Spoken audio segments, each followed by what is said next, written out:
Welcome to the Reality Revolution. I'm your host, Brian Scott. I have some interesting channelings from Quo today, talking about a variety of topics as we move through this shift. Quo is a group of higher density beings channeled by LL Research that offers powerful answers to a variety of spiritual questions. We begin with the channeling delivered on April 18th, 1982. Carla channeling. I am Hatan. Side note, Hatan and Latui are part of Quo, so when I read those particular entities, they are Quo. I am Hatan, and I am now with this instrument. We are listening to the sounds that surround you, the singing of your birds, which has begun again in your season of spring. The cycle has turned. New life begins. The world echoes the sounds of nature. Beautiful musical piece. My friends, if you would but take a little extra of your time to sit and quietly listen, the world around will speak of many things, and you, if you listen, may begin to become aware of the simple, the profound lessons that the world around you offers. My friends, you are part of an illusion and learning experience that allows you to become aware of the love and light of the Creator. In your illusion, as awareness is slowly achieved, a balance will become more and more evident to you as you begin to find your place in the workings of your world. Each person has a place on the scale, a scale that has many of your years been unbalanced, ever teetering, but is slowly beginning to change this as more and more seek to be a part of the world instead of centered simply on what they perceive as their physical needs. This scale, though leveling, is still unbalanced, yet your world, you are slowly righting this. Each of you, as you become more aware, aid the planet and your own self in your growth in this period of transition. We join you and would aid in whatever way that we may. You need but call, and we shall be with you in your meditations. We are your brothers and sisters. We would now, at this time, pause to allow our brothers and sisters of Latos to pass among you so that those who wish may feel their conditioning vibration. We will pause now and then transfer to another instrument. I am Hatan. I am Hatan, and I greet you, my friends, in the love and in the light of our infinite Creator. I continue through this instrument, I and my brother Latos. Thank you for the opportunity of blending our vibrations with yours. It is a great blessing to share consciousness with you. Please know that if this sharing is of value to you, you need only ask for it at any time. To conclude our thoughts for this evening, we would continue to speak upon the subject of those times that are in what you call your immediate future.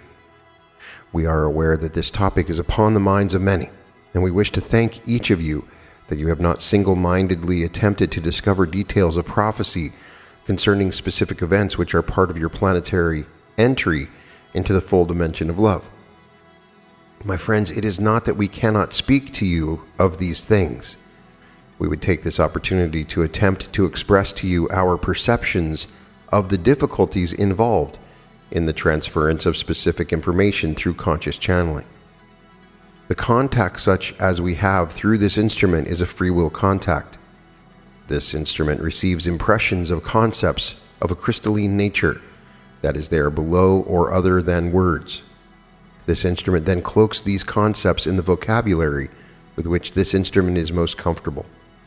In any free will contact of this nature, we expect and encourage a certain amount of communication by the instrument through the instrument, as well as communication by the confederation through the instrument. This portion by the instrument consists of those biases, concepts, and ways of approaching subjects that are unique to that instrument, and therefore make our very simple message more varied, more inspiring, and more interesting to those who seek and who listen to these communications. This same free will, my friends, causes specific information to be quite difficult to transmit, for as we transmit, we ourselves are functioning in free will. We cannot know that which is the future to you, but can only know probabilities, for it is your free will which determines which future your peoples shall achieve. Therefore, when an instrument is repeatedly asked for specific information for dates, for places, and for plans of catastrophe, there are others willing to be less than truthful, willing to give specific dates and places and plans, and so we lose our instrument. It is a gradual process, and one which we are very glad has not yet begun with this group at this time.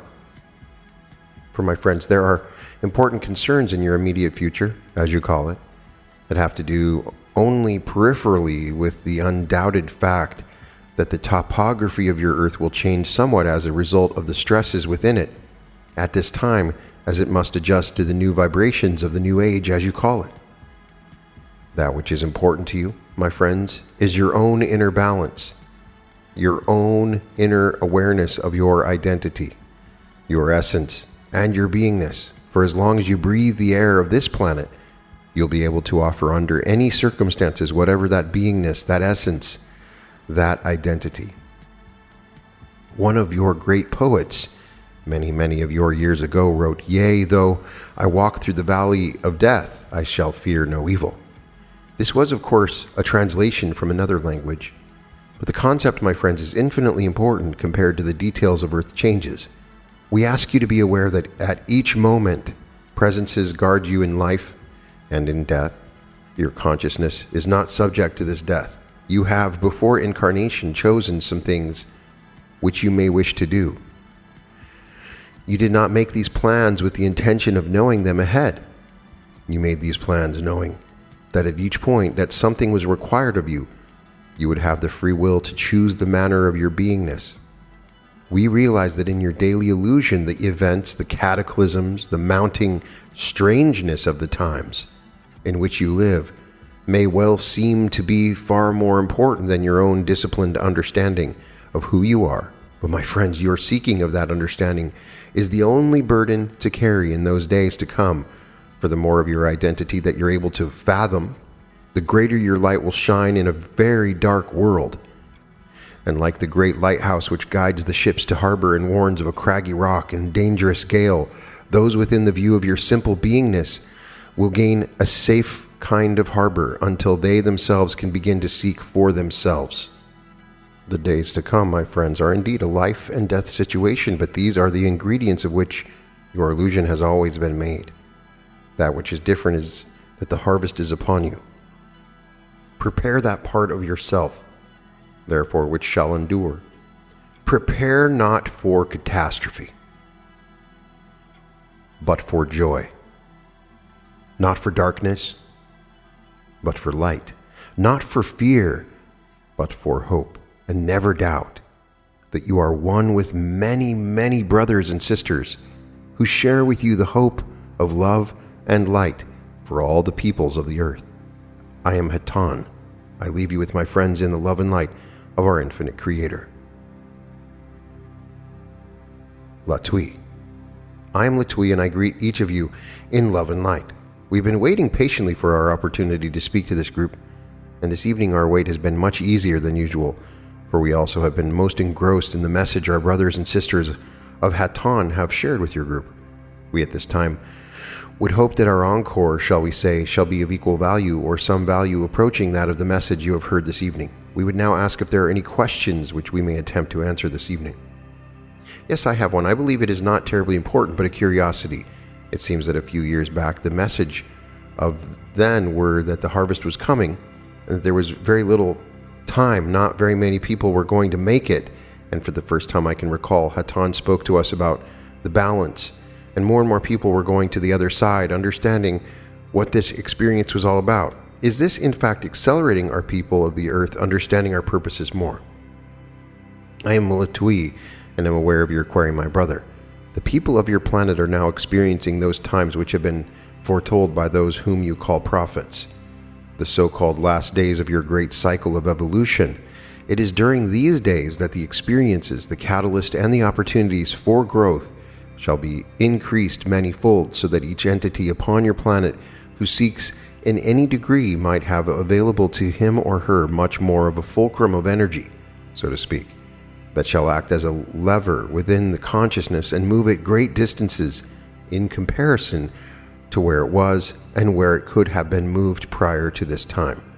The reason for this, as many of you know, manyfold, the entities now incarnating on your planet have for some period of time maximum possible polarization.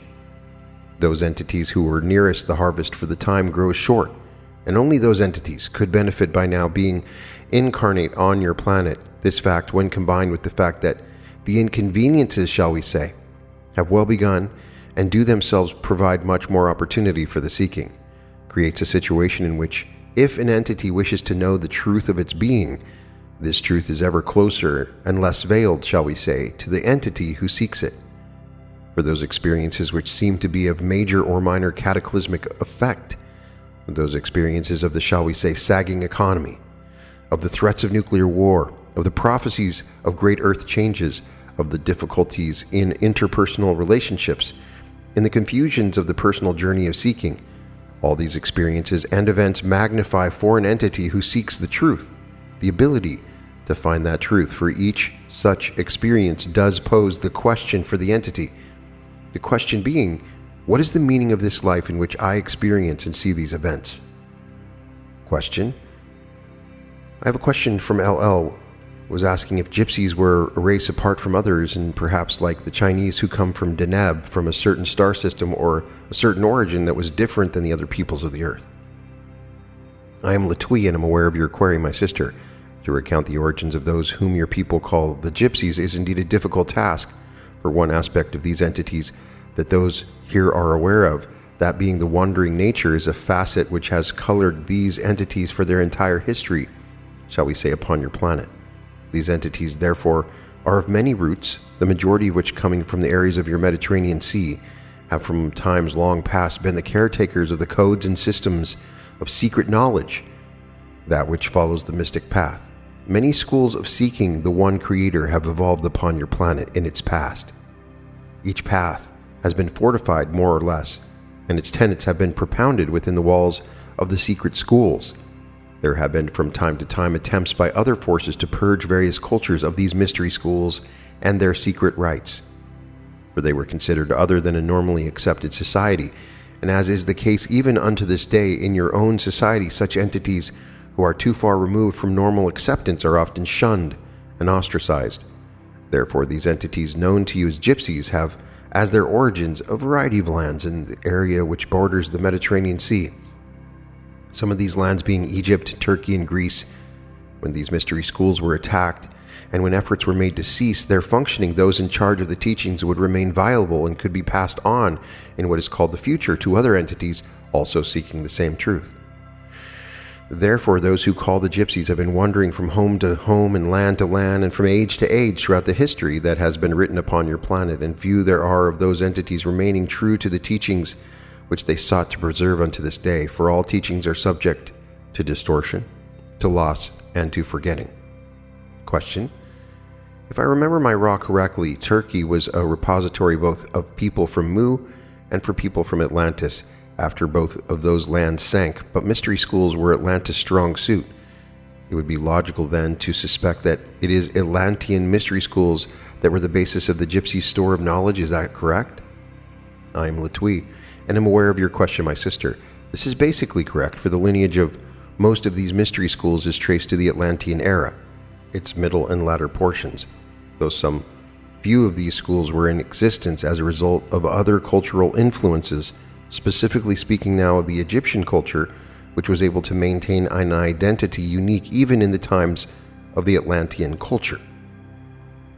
May we answer you further, my sister? Yes. The other question is the teachings of these systems, which are called mystery schools, are they at heart a purely service to others oriented school of teaching? I am Latui, and am once more with this instrument.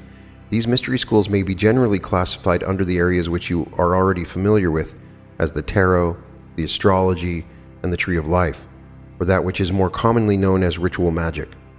Each attempt at codification of the path of seeking the one creator has as its foundation the service to others polarization. Through the ages, each system has undergone various distortions, as those in those trust. They were placed have altered these teachings, some alterations also being of service to others polarization, others being of the negative polarization, what you would call the service to self polarization. The amount of distortion within each system presents the greatest difficulty to the student of the system, for many other additions, shall we say, or fields of knowledge have been blended with each of these three systems, and has resulted in a system in each case which is quite far removed from the original. Therefore, both these distortions present in each system, and specific distortions of negative orientations present the student of each system with the greatest difficulties in penetrating the symbolism involved in each way of knowing. Yes, I have a question.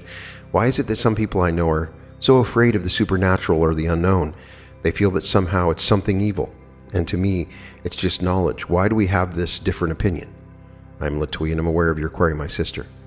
The unknown to those who do not seek it is a great mystery, a great challenge, and represents to such an entity the part of its own being which is yet unexplored. And is unexplored, for there is some reason within this entity to fear that part of itself which it has not chosen to explore. For each entity holding the view that that which you call the supernatural is evil, there is a unique reason for this view. Many entities fear that which they have begun to find within their own being, that which expresses to them some ramification of this supernatural realm, but which they have had some difficulty in comprehending. Many entities have had some kind of experience of a supernatural nature early in their incarnation and have been unable to assimilate its occurrence and its meaning within their being, and this new information has so overwhelmed their ability to assimilate it that they have in fact shoved it aside and forgotten it on the conscious level. Yet it remains in their unconscious as a possibility for further exploration. If only they would journey that path. Yet the fear of further journey remains, and only this fear filters into the conscious mind, so that the similar experience of another will again trigger this fear within their own being. Question: well, they don't really fear evil, they just fear fear itself, is that it? I'm Latui, and I'm aware of your query, my sister. The fear is the result of the difficulty with the experience at a previous time, and that which is feared might also be forgotten, so that only the fear surfaces. The fear over a long period of time might itself begin to fade, so that only the coloration of what the entity then describes as evil remains. That which is feared is most often called by your people's evil. I moved to a channeling right after around April 25th, 1982. Now these are important because this is prior to Quo calling itself Quo. This is when Hatan, Latui, and some of these entities spoke separately. This is happening during the raw contact. So some of these I find very interesting in relation to Quo. I am Hatan, and I greet you, my friends, in the love and in the light of our infinite Creator. What a blessing and privilege it is to be with you this evening. This evening we would speak to you of your rainbow beings and that which you call sin. As you proceed in your meditations and in your reflections upon your daily lives, you will no doubt grasp the fact that when you achieve something in your inner life, it does not seem to be apparent on the outer planes of manifestation. This self-judgment is not only unnecessary, but in some cases unhelpful. When you are in meditation, you are within a point of light, such as you visualized at the beginning of this session. This white light, so full of love and purity, enfolds you with peace and calmness, and indeed does lift up your consciousness into a realm which may be considered to be the kingdom of heaven. When you return from this state to your daily life, you return to a dazzling rainbow of experience. All the colors of experience, all the hues of feeling and emotion are available to you. The white light has been splintered into a visible range of a variety of experiences. The nature of what you call sin is twofold. Firstly, there is that which the entity, which you may call your society, names as sin. We examine this instrument's mind. Within this instrument's mind is a sin to wear checked material with patterned material when donning the clothes which your peoples feel are necessary to cover their bodies. This, my friend, is an apparent sin which has no meaning whatsoever. Many of those things which you do which are not acceptable to others fall in this category, having no spiritual reality. The other category of what you call sin is inherent of the nature of your rainbow being. You must understand yourself as containing everything.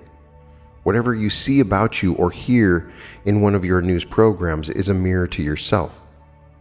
Do you hear of a rapist? You are he. Do you watch the trial of a murderer? You stand with that person waiting to be sentenced. Do you see about you those whose argumentative qualities are such that trouble follows them as a wake follows a fast-moving ship? You see the ripples of your being also. Each entity is potentially capable of all things. It is a function of your biases, your preferences, and the circumstances of your particular situation as to what will test you and what will call forth from you the reactions which you will later judge. In all cases, it is undeniable that each entity will at some point fail to polarize totally towards service to others. We speak not only of those in this room, we speak of all those in your density. All will fail from time to time. It is understandable as one who enters your school system as a young child and is asked to count 2 + 2. The child works upon its fingers and says the answer is 5. This is the nature of what you call sin. It is an error. There is no judgment necessary for an error. We would ask, my friends, that as you look at yourselves, instead of judging yourselves, you simply make note of any errors that you feel you may have committed, any defaults that you may have sustained in striving towards love and light, so that at the next testing you will not repeat the error. And yet, my friends, if you repeat the error again, you are only exhibiting one hue of a magnificent rainbow. You are still a portion of the Creator. You still have the birthright of the great wholeness and perfection of that white light. And you can at any moment, by any act of will and faith, remove your consciousness from that of judgment of self and others into that vision of the white light which sees all things as whole. My friends, it is written in the holy work that you call the Bible that the Master known as Jesus was an advocate for your sins. This sentence and those like it have caused many among your peoples to fear greatly the great array of possibly sinful acts, and to put their trust and their hope in one who was both man and Christ consciousness. We offer to you the possibility for your consideration that the entity known to you as Jesus, being the perfect example of one who saw the white light during a great portion of his life, may then offer to you the shining lodestar, that which has been seen as example and inspiration for the Christ consciousness, as you may call it, is within you also, just as all the errors and all the mistakes have their place in your being. You may call in your mind upon any outside influence. You may put your trust and your faith outside of yourself. But we say to you, my friends, to the best of our understanding, all is within yourself, including the Master known to you as Jesus. Why is it that among your peoples, it is so easy for you to see yourselves as sinful, which is true within the bounds of your language, and is so difficult for you to see yourselves as perfect, which is also true within your language? Have you looked kindly upon yourself this day, my friends? And have you looked kindly upon others? Have you seen the rainbow? Oh, my friends, the colors are so lovely and beautiful, and it is with the greatest love that we rejoice in each of you, just as you are in what you would call an imperfect state.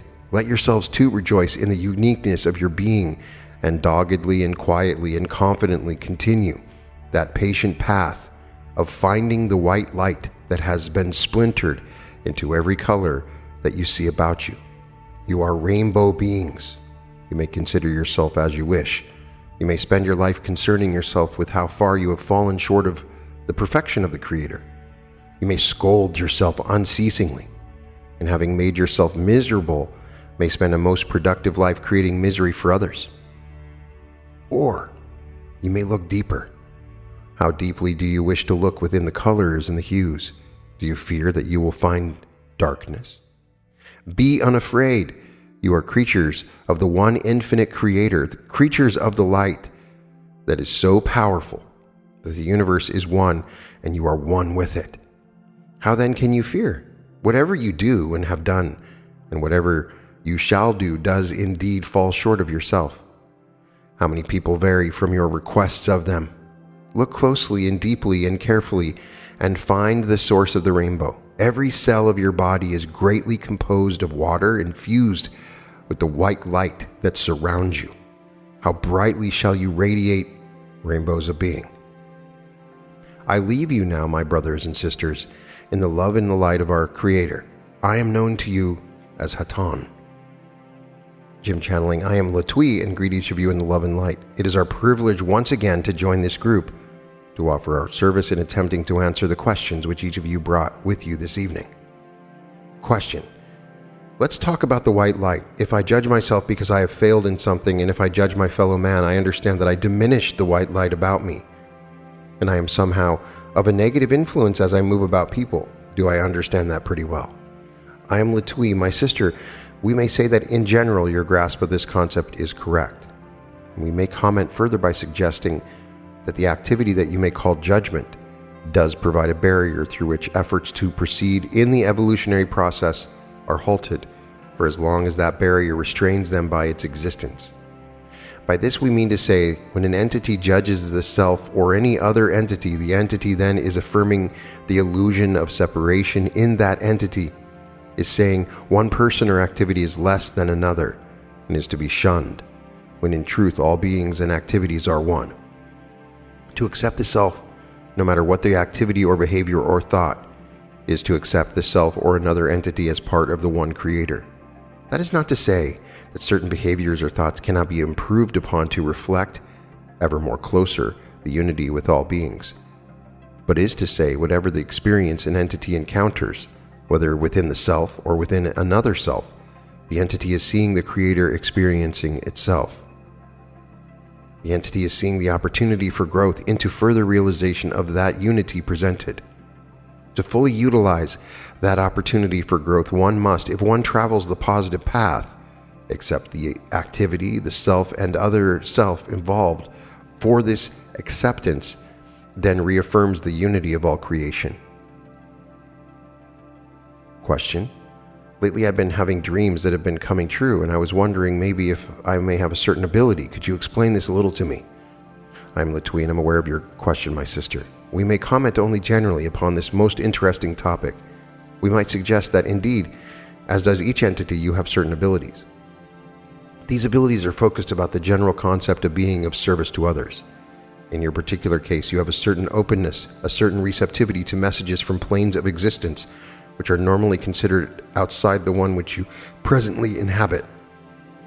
You are now developing this receptivity in order to be of service to those about you, and this development is, shall we say, making itself known in certain ways which are becoming more familiar to you.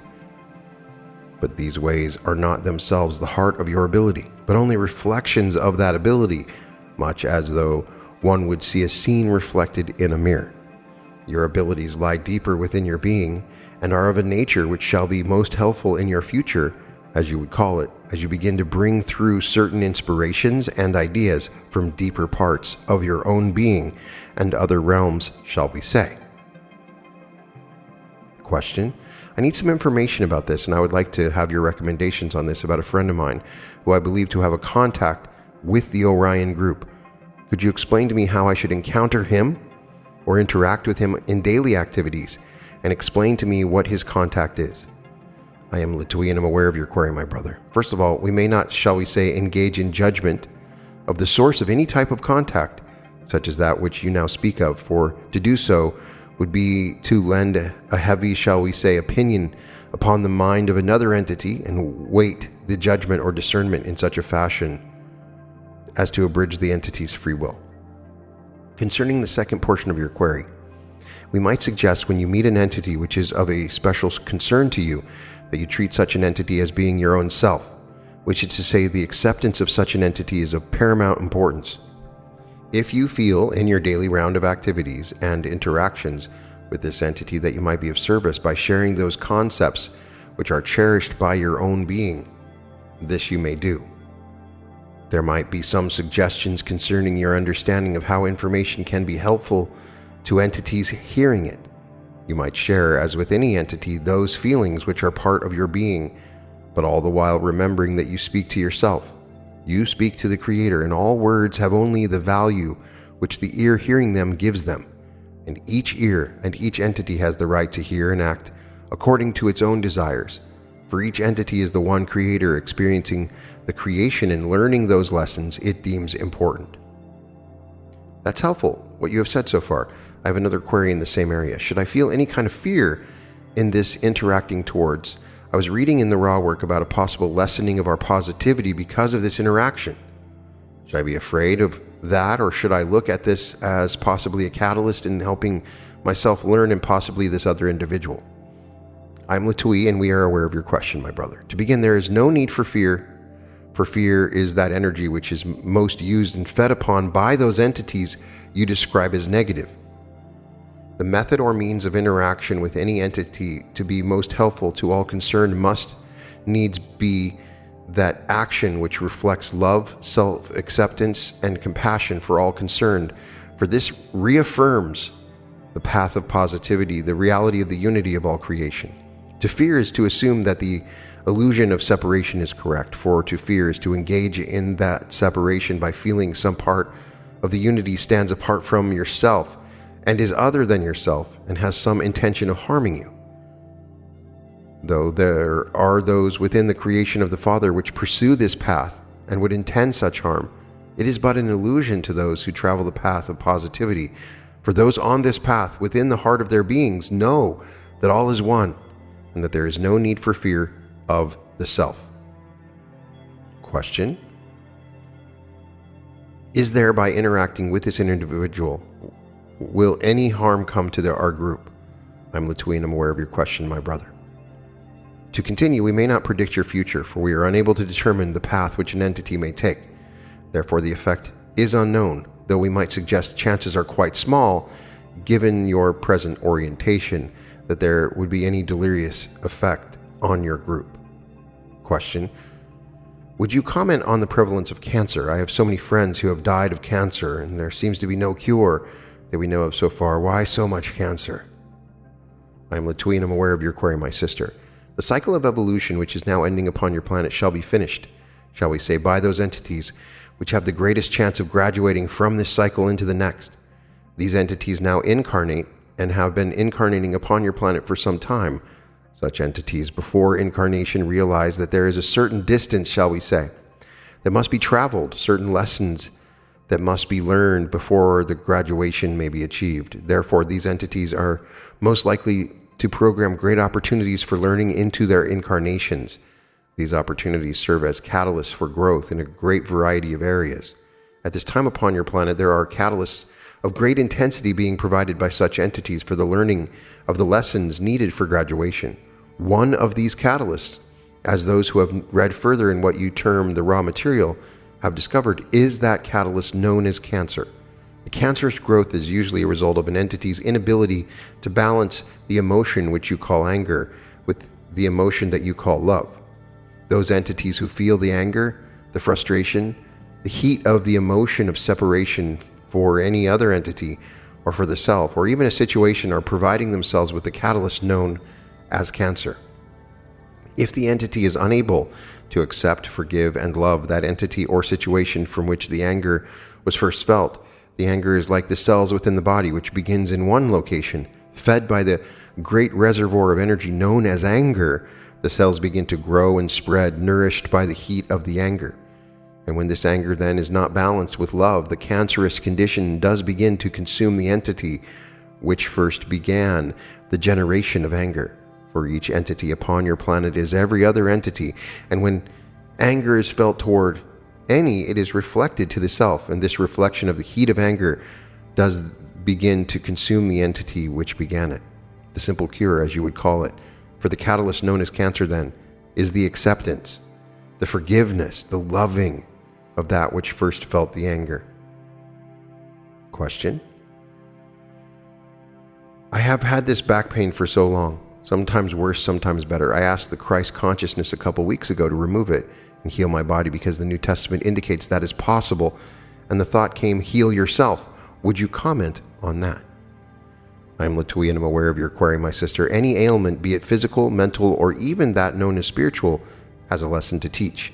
The lesson most generally has to do with the acceptance of the creation, some aspect of yourself, some aspect of the creation with which one is intimately concerned. Certain ailments reflect those lessons which have been programmed before the incarnation to serve as, shall we say, training aids, so that the entity might not forget the need to learn that lesson. Other ailments are, when in the physical vehicle, simply symbolic representations of the frame of mind which has not yet been able to accept a portion of itself. In each case, the injunction to heal the self is another means of saying to the self that there is some portion of the self that needs to be accepted as part of the self, whole and perfect. And when this acceptance is made deep within the heart of the being, then the entity shall realize the unity of that portion with the self and with all creation, and shall be healed of that known as the ailment which served to the point of which needed to be accepted. Oftentimes, all that is necessary is the faith, shall we say, in an entity known as a healer. At other times, it is necessary that more work be done upon the self by the self. The intensity of the lesson to be learned determines the intensity of the effort necessary for the entity wishing to be healed to make. Question. The first question is that for the last day or so, I've felt extremely warm and my hands have gotten really cold. And as this happened on other occasions, I've wondered if somehow I might be sending light. Because of the Falkland Island crisis, in the past I've felt extreme warmth when the president had the assassination attempt, and the other time when there was an assassination attempt on him. Is that this warmth somehow sending light to those crisis situations? I am Litwi, and I'm aware of your query, my brother.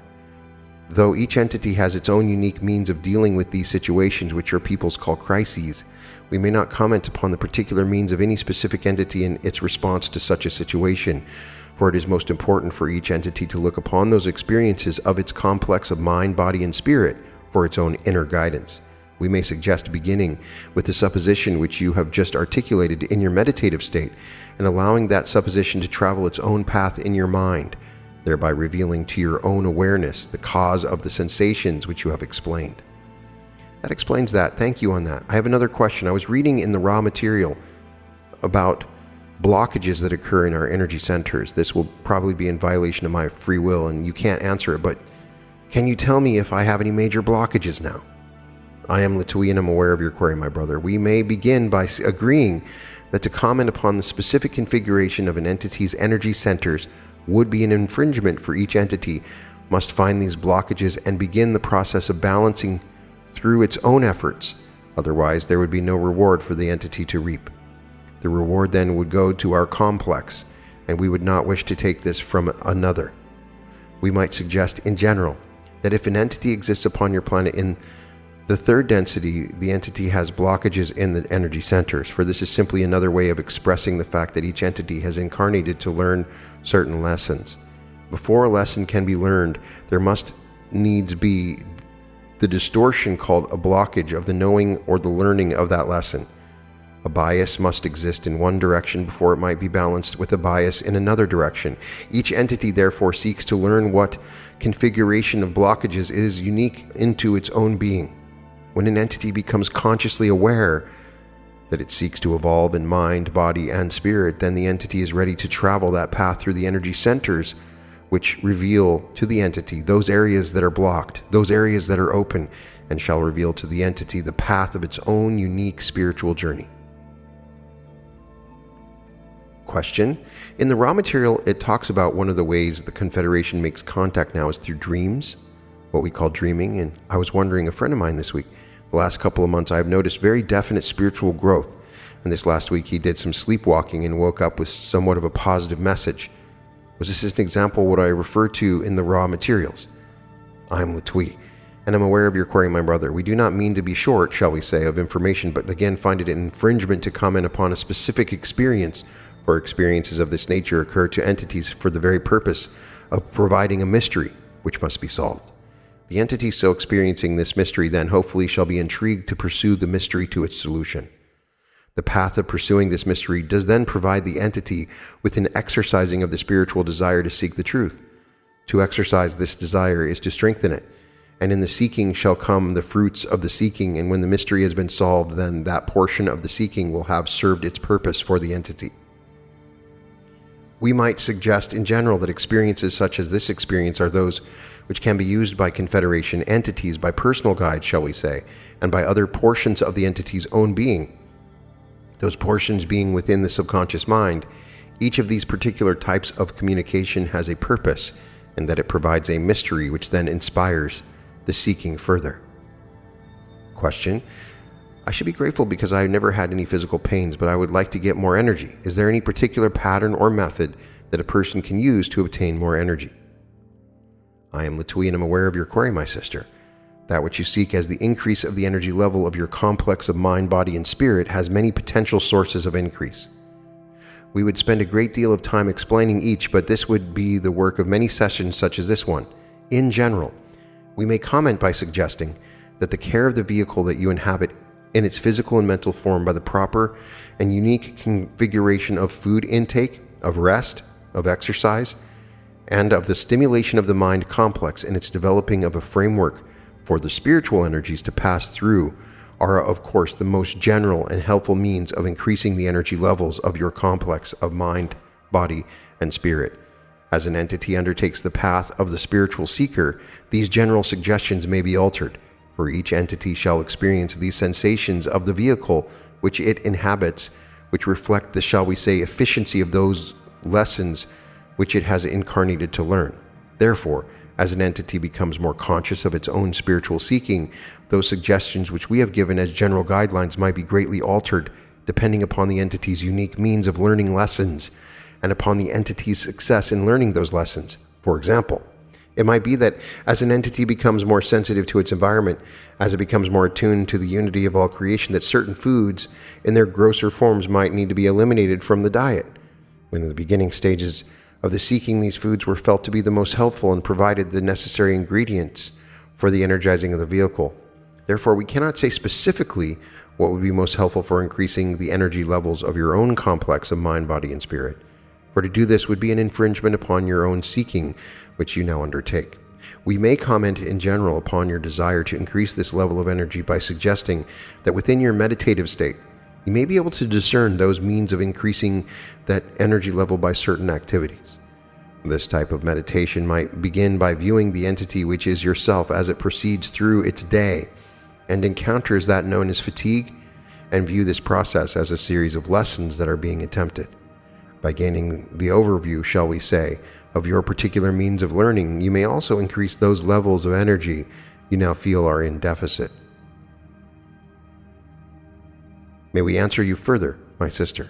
No, thank you for answering me very well. Thank you. I am Latui. We thank you. We are most gratified to have been able to speak with your group this evening. We thank each entity present for allowing us to attempt to respond in our meager way to those concerns that are upon your minds. We wish each to know that we value greatly each query for our possible response. We know that each entity present brings these queries as treasures of their own being in which they feel there is a lack of completeness in which they seek to complete imperfection. We wish each entity to know that the perfection of the being which you are at the heart of your seeking is that perfection which has always existed within your being and shall always be there. The questions which you ask are simply the means by which you shall eventually realize that perfection. We are honored that you have asked us to join you in that seeking. And we ask each entity to remember that the true answers to any question that you may ask already exist within the heart of your being, and you shall find them as you continue to ask your questions. We leave this group now in the love and light of the one infinite Creator. We shall look forward to being with you again. We are known to you as Latui. We leave you now. Adonai Vasu Boragas. So I chose these channelings because of their nature, a little bit different than the other channelings. When you hear Hatana and Latui, they start off some of the channelings without question, having unique and specific messages. And I enjoyed both of these for that. They're both unique and different, but you can still see the way in which they are answered. You can still get a feeling that this is all quo. It's interesting to me that they resonate so much, and that resonance is powerful. So In the first channeling, Hatan sort of begins by talking about present day experience. So you get a feeling that when they're channeling and when they're working with this channeling group, that beings like Hatan and Ra that make up Quo are in consciousness with everyone. So they mention the birds in the background and the nature of your natural environment. Sometimes these little subtle comments give you an idea of the nature of their channeling. Some might be frustrated in relation to these channelings as opposed to Abraham or Bashar because they don't like to get super specific and they don't like to violate free will. So there's some really amazing answers that they could give that they avoid giving. The idea in the first channeling that is important is that we are in a world where crazy stuff is happening. All kinds of crazy stuff, and we are going to face catastrophe, and there's prophecies of doom, and not to get caught up in that, not to get caught up in the fear of that if you focus on the dimension of love, whatever is going on in the world, that you're learning those lessons. The days to come, my friends, are indeed a life and death situation. But these are the ingredients of which your illusion has always been made. So you prepare that part of yourself which shall endure, and you prepare for joy, not for catastrophe.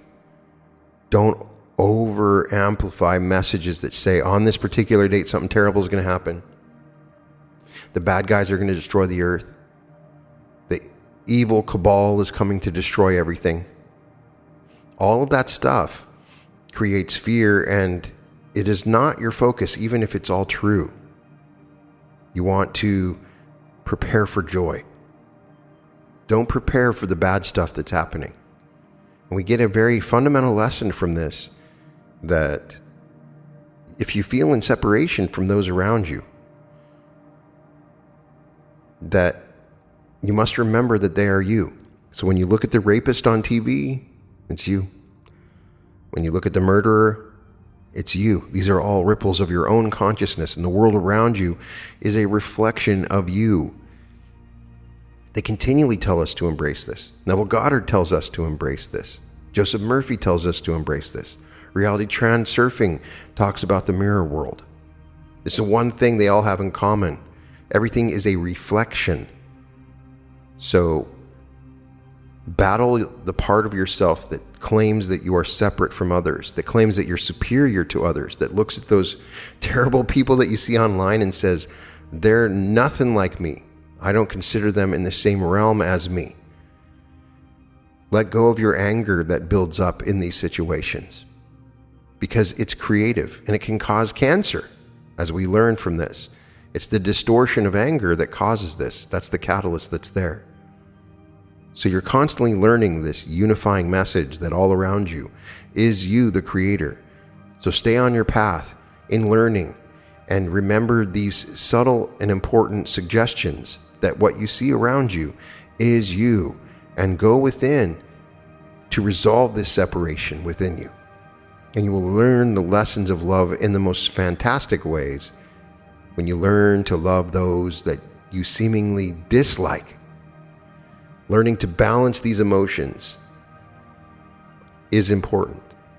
So let me know what you think. And there are a bunch of other channelings we can explore from those earlier years that have some really beautiful poetic tidbits of information I may explore in the future.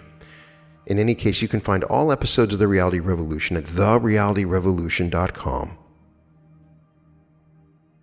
And welcome to The Reality Revolution.